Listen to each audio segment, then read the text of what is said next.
नमस्कार, आप देख रहे हैं बियॉन्ड बॉर्डर्स और मैं हूं अनुज।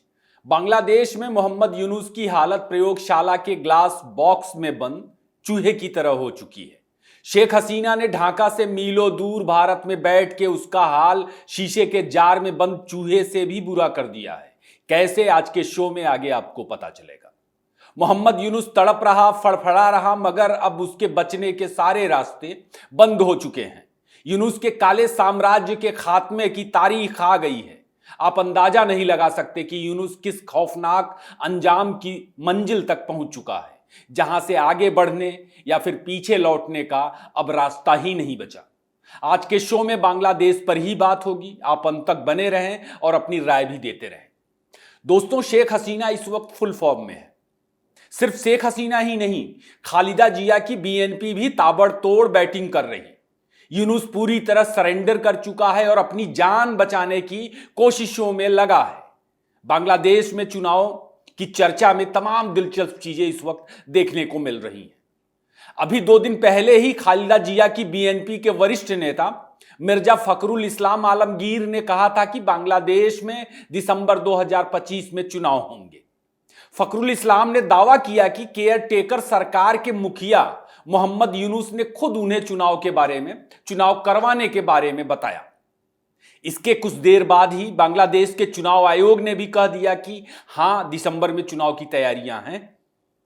शेख हसीना के तख्ता पलट के बाद से ही बांग्लादेश में चुनाव एक बड़ा मुद्दा है।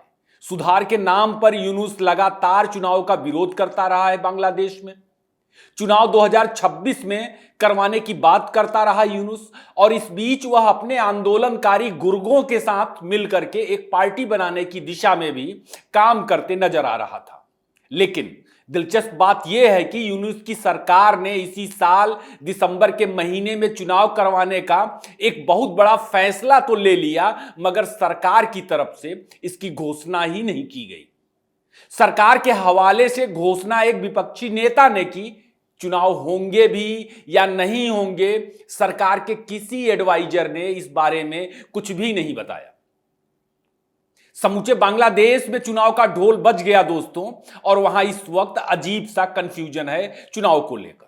असल में दोस्तों, बीएनपी ने अपनी तरफ से चुनाव की घोषणा कर दी।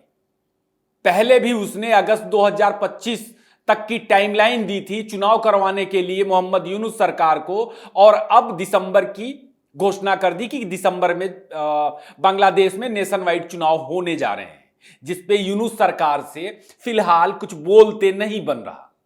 बीएनपी की घोषणा के बाद लैब के जार में बंद चूहे जैसी यूनुस की व्यवस्था को आप खुली आंखों देख लीजिए। बीएनपी 2024 में भी चुनाव करवाना चाहती थी शेख हसीना के जाने के ठीक बाद, लेकिन नहीं हो पाया।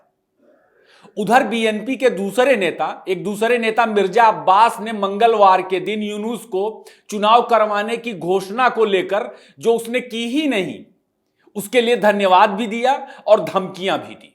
धन्यवाद चुनाव की घोषणा के लिए, और धमकी दे रहा कि अगर राष्ट्रीय चुनाव की टाइमलाइन को लेकर अब कोई हीला हवाली केयर टेकर सरकार की तरफ से हुई तो खैर नहीं। बांग्लादेश में चुनाव होंगे या नहीं होंगे किसी को कुछ भी नहीं पता, मगर इतना पता है कि अब ढाका की गलियों में संग्राम तय है। बांग्लादेश में जो नौटंकी यूनुस खेल रहा था, उस ड्रामे का दोस्तों क्लाइमेक्स आ गया है। बीएनपी ने क्यों यूनुस के हवाले से घोषणा की और यूनुस चुनाव पर क्यों कुछ भी नहीं बोल रहा, इसके पीछे शेख हसीना और पिछले 15-20 दिनों के अंदर बांग्लादेश में जो घटनाएं बहुत तेजी से बदली हैं, उनकी भूमिका है। बीएनपी शेख हसीना के उदय, मोहम्मद यूनुस के राज, यूनुस की माइनस शेख हसीना माइनस खालिदा जिया की रणनीति और जमात से खौफ में है। खैर, जो कहानी दिख रही है उसका बैकग्राउंड दूसरा है। दोस्तों, शेख हसीना के तख्ता पलट के 8 महीने बाद जब व्हाइट हाउस से 20 जनवरी के दिन जो बाइडेन प्रशासन की विदाई हुई, उसी दिन मोहम्मद यूनुस के दुर्दिन का काउंटडाउन शुरू हो गया। 20 जनवरी के दिन व्हाइट हाउस में एस जयशंकर ने अपने अमेरिकी समकक्ष मार्को रूबियो से मीटिंग की। इसके बाद ट्रंप प्रशासन ने यूनुस और बांग्लादेश को मिलने वाली तमाम मदद पर रोक लगा दी, और फिर भारत में बैठी शेख हसीना एक्टिव हो जाती है। ट्रंप के शपथ ग्रहण के ठीक 6 दिनों बाद शेख हसीना ने अपनी पार्टी नेताओं के साथ 26 जनवरी के दिन फाइनल एक्शन को लेकर के बांग्लादेश में अपनी पार्टी के बैठकें करती हैं।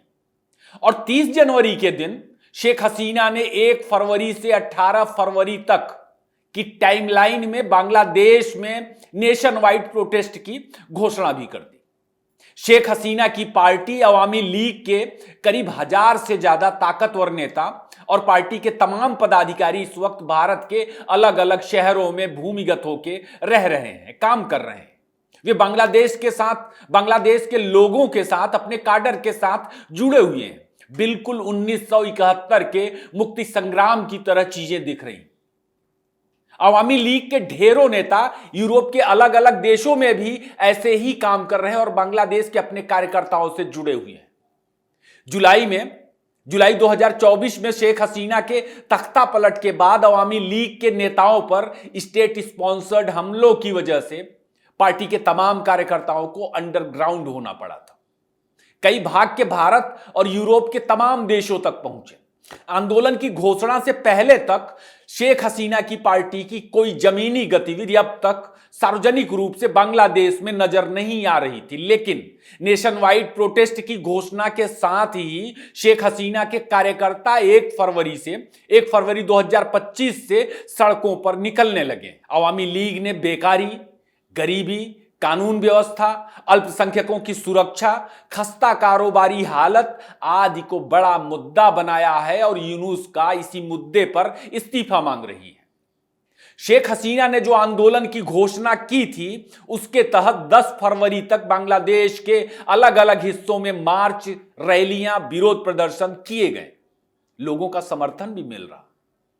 16 फरवरी के दिन समूचे बांग्लादेश में दोस्तों ब्लॉकेड और फिर 18 फरवरी के दिन यूनुस सरकार के खिलाफ फाइनल आंदोलन तय है।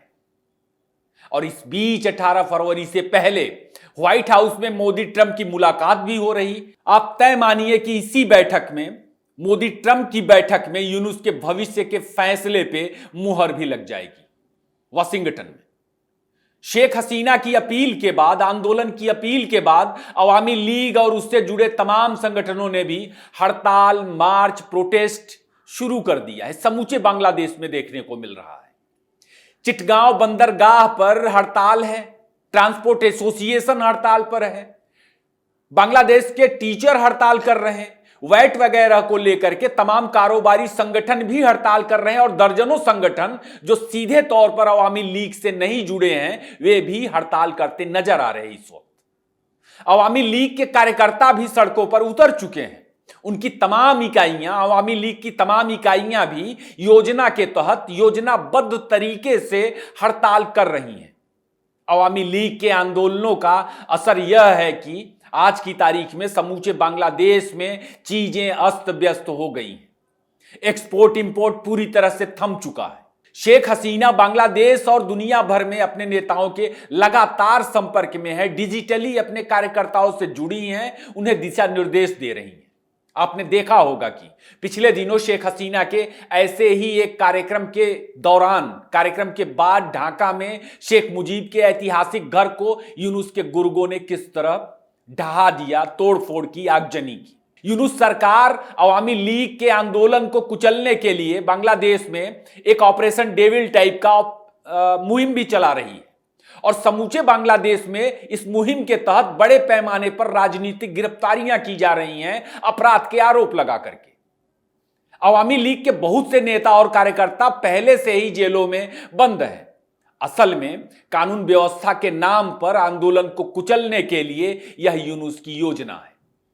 दोस्तों, इसी के तहत शेख हसीना के घर को भी ढहाया गया और बांग्लादेश में अवामी लीग के तमाम कार्यकर्ताओं को निशाना बनाया जा रहा है ताकि आंदोलन को कुचला जा सके। सीमा पर भारत के साथ झड़पों का माहौल बनाने का प्रयास असल में इसी दिशा के तहत हो रहा है। शेख हसीना के ताजे आंदोलनों से घबराए यूनुस की प्रतिक्रियाओं को आप इस वक्त बांग्लादेश में देख सकते हैं। मोहम्मद यूनुस शेख हसीना के नाम पर यह सब कुछ करके अब भी बचना चाहता है, जो कि असंभव है। उसे लग रहा है कि वह अब भी भारत विरोध में और शेख हसीना के विरोध के पीछे विरोध का बहाना बना करके बच सकता है। दोस्तों, शेख हसीना के विरोध को लेकर के, उसके विरोध के पीछे यूनुस का खेल अब बांग्लादेश में सरेआम हो चुका है। बांग्लादेशी खुली आंखों देख रहे हैं कि अपने से कई गुना ज्यादा ताकतवर जिस भारत के साथ यूनुस भिड़ना चाहता है, वह बांग्लादेश अराकान आर्मी की सेना के सामने भीगी बिल्ली बना हुआ है। अभी एक दिन पहले ही अराकान आर्मी ने बांग्लादेश के कॉक्स बाजार में टेक्नॉफ से 4 बांग्लादेशी मछुआरों को बंदूक की नोक पर उठा लिया सरेआम। बांग्लादेशी जहाजों का रास्ता ब्लॉक कर दिया है अराकान आर्मी ने, और रोज मछुआरों को अराकान आर्मी उठा रही। सेंट मार्टिन आइलैंड का बांग्लादेश से संपर्क टूट चुका है। अराकान आर्मी के सामने यूनुस की विवशता से बांग्लादेशी समझ सकते हैं कि वह किस ताकत और किस मकसद के साथ भारत से भिड़ना चाहता है। दोस्तों, बांग्लादेश में भुखमरी जैसे हालात बन चुके हैं। फैक्ट्रियां बंद हैं, बाहर से ऑर्डर नहीं मिल रहा, ट्रांसपोर्ट रुका पड़ा है, ना बिजली है ना तेल। महीनों से काम धंधे बंद पड़े हैं, रोजी रोजगार है नहीं तो महंगाई आसमान पर है, और खाने पीने की चीजें भी लोगों की पहुंच से बाहर हैं। इस वक्त सरकार को लोगों की भूख का ही इंतजाम करने में पसीने छूट रहे हैं। काम धंधा है नहीं और रोजगार ठप पड़ा है, तो बैंक भी वहां के हाँफ रहे हैं। इसका अंदाजा ऐसे लगाइए कि बैंकों ने जो कर्ज बांट रखा है उसकी रिकवरी ठप है। बांग्लादेश में लोन डिफॉल्टर की संख्या 30% तक जा चुकी है, यानी 100 लोगों ने, बांग्लादेश में जिन 100 लोगों ने लोन लिया था उसमें से 70 लोग लोन चुकाने की स्थिति में ही नहीं है, और यह स्थिति और भी ज्यादा भयावह होने जा रही है। आशंका है कि यह अगले कुछ महीनों में रिकॉर्ड स्तर तक पहुंच जाएगा। बांग्लादेश में शेख हसीना के पहले गरीबी रेखा बहुत ज्यादा थी। शेख हसीना की योजनाओं और टेक्सटाइल सेक्टर में भारत से मिले कच्चे माल ने बांग्लादेश के करोड़ों लोगों को गरीबी रेखा से बाहर निकालने में मदद की थी। आज वे फिर उसी गर्त में। जाहिर है कि यूनुस के 8 महीनों के खराब कार्यकाल को देखने के बाद अब लोगों को शेख हसीना की याद आ रही है। शेख हसीना को बांग्लादेश में व्यापक समर्थन मिल रहा। क्यों मिल रहा?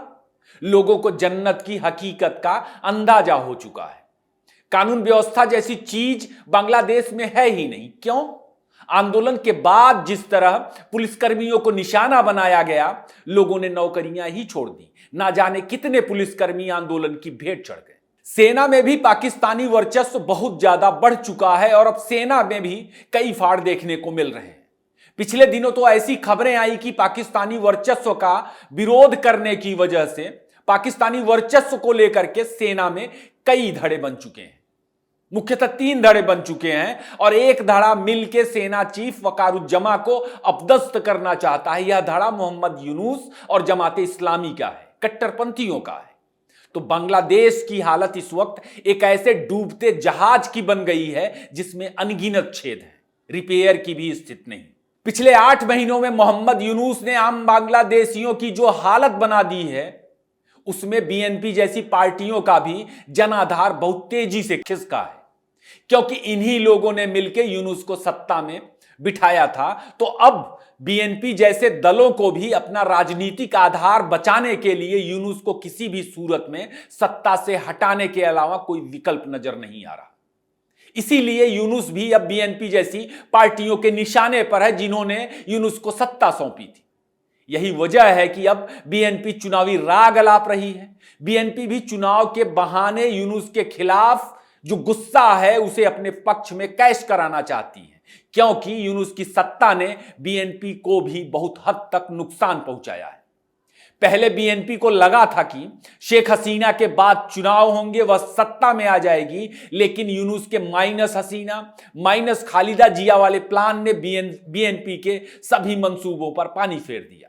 गरीबी, भुखमरी, बेकारी और हर तरफ से कमजोर बन चुके बांग्लादेशी लोगों का समर्थन यूनुस पहले ही खो चुका है। तो अब बीएनपी या कोई भी दूसरी पार्टी उसके साथ खड़ा होने की हिम्मत नहीं जुटा सकती। सेना भी, क्योंकि स्थितियां सिविल वॉर जैसी बन चुकी हैं। यूनुस का भविष्य साफ है। 18 फरवरी से पहले तक चुनाव की घोषणा करता है, तब उसे बीएनपी की तरफ से कुछ महीनों की लाइफलाइन मिल सकती है, मगर हर हाल में उसकी विदाई तय है, क्योंकि अब शेख हसीना नहीं बल्कि यूनुस के माथे पर बांग्लादेश की बर्बादी के तमाम बिल फाड़े जाएंगे। उसने 8 महीनों में लोगों का जीवन जहन्नुम बना दिया, और अगर यूनुस चुनाव में आनाकानी करता है तब तो 18 फरवरी के दिन ही ढाका में उसका भविष्य लिख दिया जाएगा। यूनुस अपनी सत्ता बचाने की कोशिश करता है इस स्थिति में, इस पॉइंट पर, तो अब अवामी लीग, बीएनपी, सेना के 2 मजबूत धड़ों के पाटे में वह पिस जाएगा। बांग्लादेश में सिविल वार छिड़ जाएगा और 1971 की तरह ही भारत के पूर्वी हिस्से में एक बड़ा विभाजन देखने को मिल सकता है। आज का शो यहीं खत्म करते हैं। आपको कैसा लगा जरूर बताएं, अपनी प्रतिक्रियाएं भी दें। बांग्लादेश पर दोस्तों अब बड़े अपडेट आना शुरू हो गए हैं, तो हम एक बार फिर लगातार बात करने की कोशिश करेंगे। आपने इतना वक्त दिया, आपका बहुत बहुत धन्यवाद।